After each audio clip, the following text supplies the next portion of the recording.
Hi, I'm Greg Hunter. This is the weekly news wrap up for Friday, April 28th, 2017, the WNW 281. And I'm really only going to talk about just two big major stories and one small story, at the end of the newscast. But the two big stories, the economy and North Korea. And I want to start with North Korea and I want to start with this little metric. In the O'Reilly interview on Super Bowl Sunday, he asked Trump about what you guys talked about in the car going over to the inauguration. And Trump said, I was surprised at, what the biggest concern Barack Obama said it was. Now, he didn't say what that was, the biggest geopolitical concern. But it's widely speculated that it's North Korea, that Barack Obama told him that North Korea was his biggest worry. And with that in mind, you look at all the news that North Korea has sucked up here in the last few months. I know a lot of people, he's just a blowhard, not a big deal. This is a nuclear-armed country, folks. I've said this before. And I always sit up and take notice to a nuclear-armed country, even if the leader is, unstable. Kim Jong unstable. Kim Jong un. And I don't know if they're tit for tat playing a board game here, that this is just a big psyop or whatever it is. But what you can source in the media is absolutely frightening. And I want to start with this, with Vladimir Putin, who's warning North Korea's situation has seriously deteriorated. And then you have President Trump, who was on camera saying North Korea is a problem. The problem will be taken care of. Now, will it be taken care of by China? Or supposedly, they may end up helping us, or they may end up stabbing us in the back. I don't know. Trump has been warned by Putin about tread lightly in North Korea.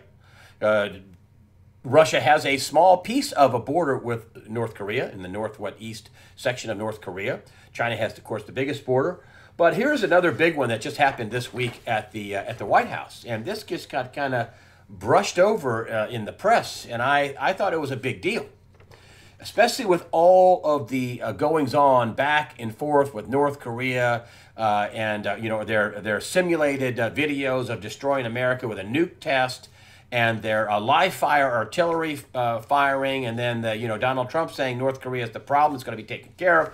And if you look at this is North Korea's pursuit of nuclear weapons is an urgent national security threat and top policy priority. This, folks, is the Secretary of State Tillerson, Mattis, the head of the Secretary of Defense, and also Coates, who is the National Security Chief, the DNI chief, head of the Director of National Security.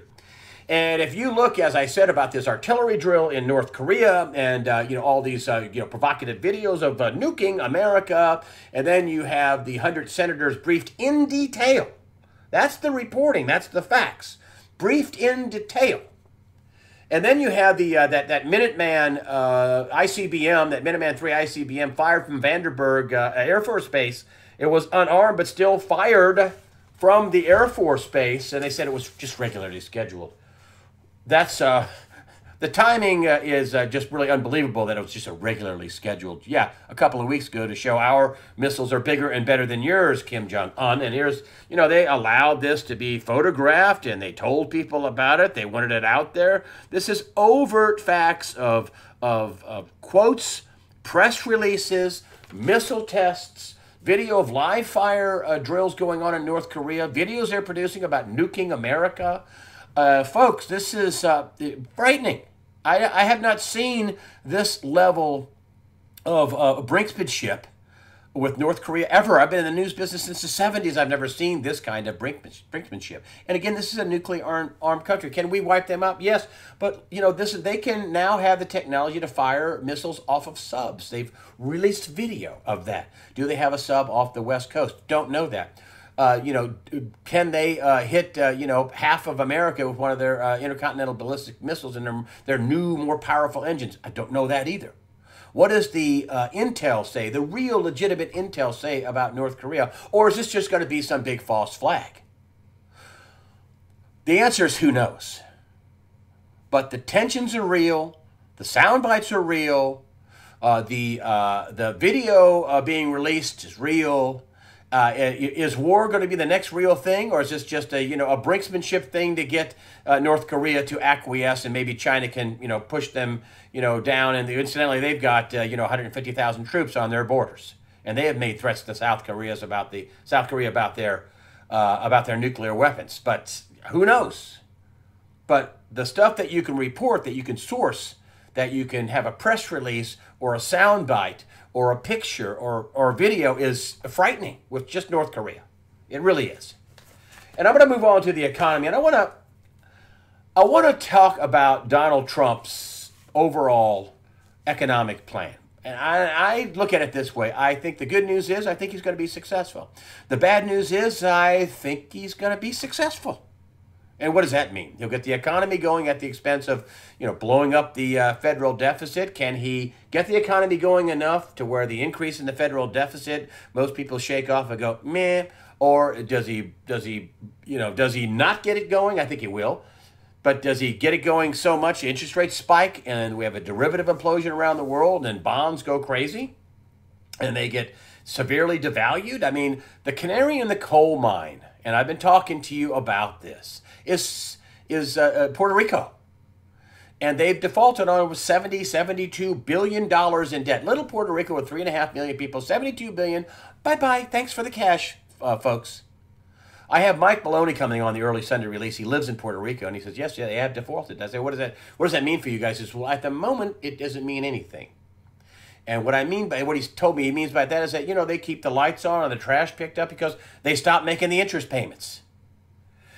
And when you stop making the interest payments, for the next time you borrow money, your bonds are worthless. The people who bought those bonds have a big chunk of, a big nothing burger to bite into, or pennies on the dollar that they might get back someday.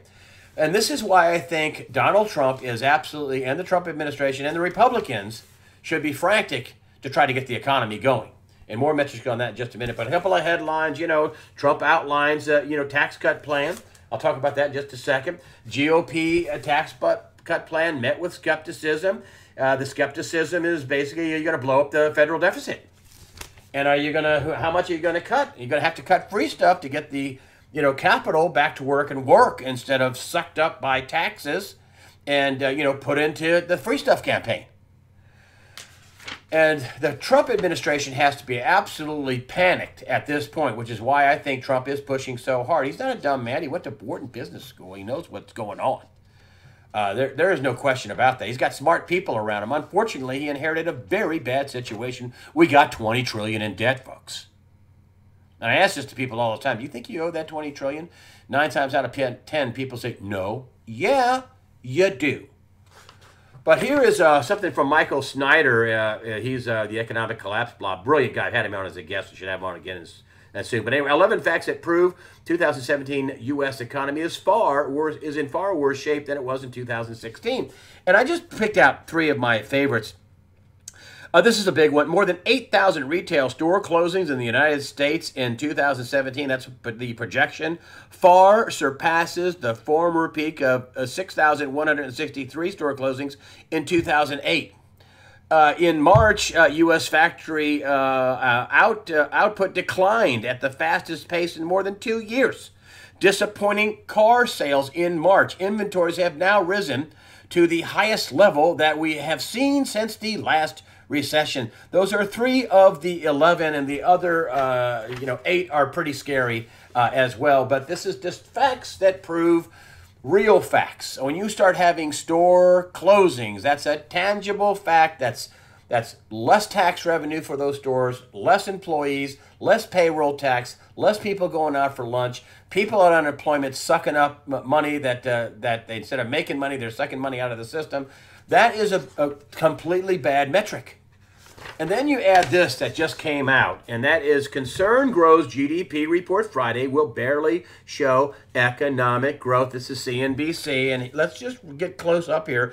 The closely watched Atlanta Federal Reserve's GDP Now forecast shows, take this in, folks, just 0.2% growth for the first quarter. 0.2%, a fifth of a percent. When they first came out with this, their first projection was, 1% or so. Then it went down to 0.9%. Then, it went down to 0.5%, now 0.2%, or just the bright spot is JP Morgan. They say it'll be 0.3%.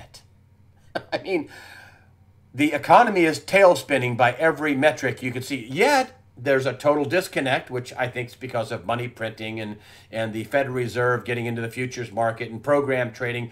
Stock markets hitting all-time highs. Total disconnect. The real world, and that's the store closings and the inventory build of cars and the decline in manufacturing. That's a real world. And then the phony world of huge high PE ratios, record highs, and computers making 85% of the trades.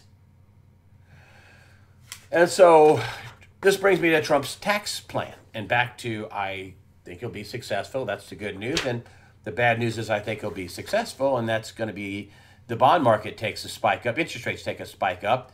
The deficit takes a spike up. And, somebody loses zigs when they should have zag and they lose control. But I just boiled down listen, there's a lot of sausage to be made. I mean, really, a lot of sausage to be made in this tax plan. One page turned into 6 pages, with Goldman Sachs doing the interpretation of it. That was supposed to be a 1-page tax plan. But, we have his tax plan, and this is what Sean Spicer said. Listen, grow the economy, that's number 1. 3 things. Simplify the tax code, that they do. I'll explain that in a minute. And make a USA business friendly. They want to bring back this, 2.5 trillion. Some people say it's twice that. Donald Trump says it's twice that. It's more than 2.5 trillion in money they park overseas. They want to lower the corporate tax rate to 15%. A lot of places like Singapore has a 15% tax rate. And then, of course, take away a lot of deductions. For individuals, double the deduction for an individual, double the deduction for a married couple of $24,000, but you lose a lot of deductions. You still get interest on your mortgage, charitable donations, and I think your 401k will be protected. But there's going to be a simplification in terms of the tax plan, and businesses are going to do better. They're going to have 3 tax brackets, 10, 25, and 35%. But, a lot of sausage to be made with this. But one of the biggest lies by the mainstream media is talking about how this is just for the rich people. It's corporations. And listen, USA Watchdog is an LLC. There's 2 or 3 people, 2 people, and a couple of stringers or consultants that I hire. I mean, we're in a corporation. And there's S corporations with people with 1 or 2 or 3 or, there's a lot of small businesses are incorporated. That's the engine of growth. And I mean, you can have a mom and pop gelato shop or ice cream store, and they're paying 39%, income tax. Could be. And then all the theatrics and the the gymnastics to have all these deductions and hire CPAs, and you try to get everything you can out of it and lower your rate, and simplify the tax form means you simplify your filing, which means you cut back on CPAs. I'm not saying you should go quit them altogether, but lose a lot of deductions. And make things a lot simpler. They say that the engine of growth, as I said before, is small businesses. I have a friend of mine in a plumbing business, and he's got 49 people. And because of Obamacare, I'm not going to go past 50. I'm not going to. I have jobs for 10, 15 more people probably, but I don't want to. I don't want to go past it. Big headache. And so, we could be very close to the economy taking off. It sounds bizarre, but we could also be very close to interest rates taking off and the derivative complex getting out of control. Somebody wrote me on the site and said, we're not going to have any more crashes. The new gold is program trading. The new gold is controlling everything. Yeah, until it's not. And so... you have that, and that's why the Trump administration is also working on health care. And it looks like the conservative caucus is going to bite down on health care, but there's a lot of Republicans that we still have to give away the free stuff, the essentials. It's essential for somebody else to pay for it. Unfortunately, there's going to be people that are going to be out insurance. They're not going to get it for free. They're going to have to buy it. They're going to have to pay for it. And you're not going to get all the free stuff that everybody has to pay for that explodes, everybody's health premiums. I mean, just my health premiums. I basically pay for a brand new nice car every 2 years. That's crazy. And I'm not a smoker. I'm not I don't have any medications. I mean, I'm totally in pretty good health. And it's just that I'm not alone. There's a lot of people whose health care premiums, for most people who didn't get the free stuff, for most people, most business went sky high. They went up dramatically, which is why, according to Carl Denninger, that we couldn't grow past 2%. It was one of the biggest problems was Obamacare sucking all the money out of the economy. And so that's why you see this headline, which is conservatives, they back this health care plan, which Congress is controlled by Republicans in the House and the Senate. But then we have this debt ceiling going on, and boy, let the games begin. Here we have the Democrats. They want to do a continuing resolution, just a week. And Democrats take the government hostage to shut it down if GOP repeals Obamacare. It's imploding. And yet the Democrats want to shut down the government. So I say game on. House Democrats will oppose any short-term spending bill, according to The Hill. They're gonna destroy. They're gonna cause maybe a sell-off in the stock market. They're gonna cause all kinds of problems because they don't like the fix of Obamacare, which if you just let it go, by all accounts, that it will need massive amounts of money and massive overhaul. And remember, this bill was passed in 2010, and yet the Democrats, not the Republicans, the Democrats were in power, the president was in power, and between the Democrats in the House and Senate and the president, they put it off. One of the biggest holdups for Obamacare were Democrats because they knew it was a disaster. So, folks, we have some pretty unbelievable and dangerous geopolitical situations with North Korea, by all the reporting. We also have, by all the reporting, by all the overt evidence you could find, we have a pretty weak economy. Forget about the stock market. Everybody is counting on, the central banks are going to keep pouring the coals to the fire, keep buying bonds, keep printing money, keep the easy money flowing. They're going to keep it all going. They won't let anything crash. And maybe they won't want to let anything crash, but I think eventually all good things come to an end. When is that going to be? I don't know. Bo Pony said it was going to be, last Tuesday. Didn't happen. I think ultimately he's going to be right. He's going to be early, but it just didn't happen. And how long can they stretch it out? A lot of people are shocked, and I am one of them too because of how long they stretched this out. They did it with reported, documented criminal fraud. They did it with overt and covert money printing. It's just really quite unbelievable, and it's been done on a global scale. And the final thing is that I wanted to bring up, and this has a lot to do with alternative news sites, and it's just a little story that I read in the newspaper. And here is this an AP story, and Google targets offensive suggestions. Fake news is what they're targeting. And I mean, this is kind of galling. I mean, the Washington Post did a fake news story, which they were threatened to be sued over, a fake news story about fake news, and came up with this bogus list of fake news sites. Well, apparently almost everybody on that fake news sites are taking big hits to revenues, and alternative media in general is taking big hits to revenue. Let me just something that caught my eye. Let me get in here. I got it marked. There we go. And let me read along with me here. Let's see if we can get. There we go. We'll start right here. Google's search engine pointed to a website that incorrectly reported that President-elect Donald Trump had won the popular vote in the U.S. election. A lot of people say if you minus out and subtract out the massive voter fraud, yes, he did. This is a voter fraud they keep telling us that's not happening. And for some reason, California made its whole state a sanctuary state, I think, to protect voters. The next thing is that, this fake news story that President Barack Obama was planning a coup. Now, folks, there's been a lot of educated legal authorities that have said, and a lot of reporting, of course, the mainstream press wants to ignore that narrative, very quite simply, an incoming president was surveilled by politicized intelligence agency and the FBI, politicized, to undermine the incoming president because he doesn't like his politics and to possibly try to get him impeached.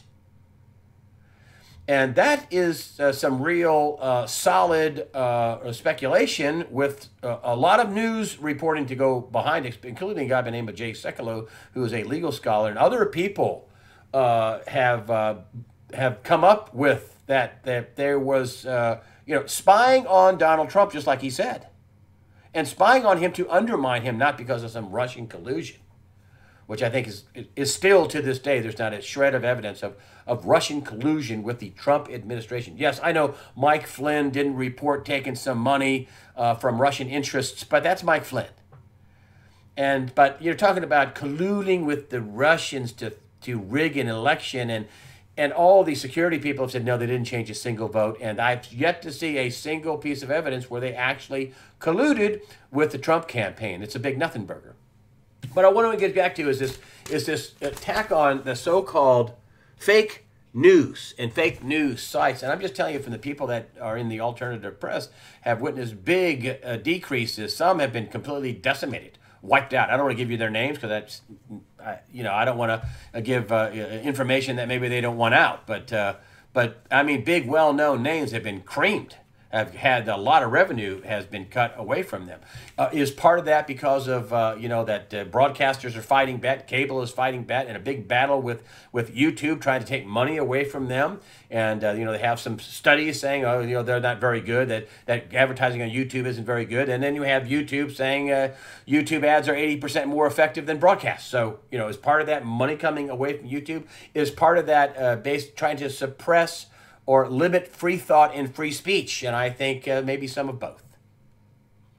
And so keep that in mind for your alternative news sites. I have yet to hear a single alternative news site say, wow, things are going great. I've exploded with my revenue. That ain't happening, folks. That is not happening. And so, the fastest way to suppress free thought and free speech is to defund it. And I think that may be indeed happening. That's the way I see it. I'm Greg Hunter. Thank you for supporting USAWatchdog.com with your comments and your donations. That helps us out.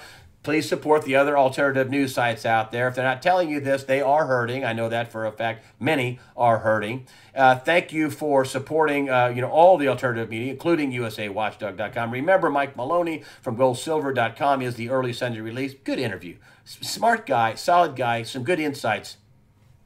About not just gold, because gold guys have to know about everything. They have to know about bonds. They have to know about Forex. They have to know about manipulation. They have to know about stocks, the whole deal. Good interview.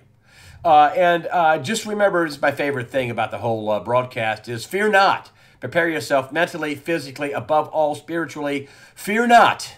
God the Father is firmly in control.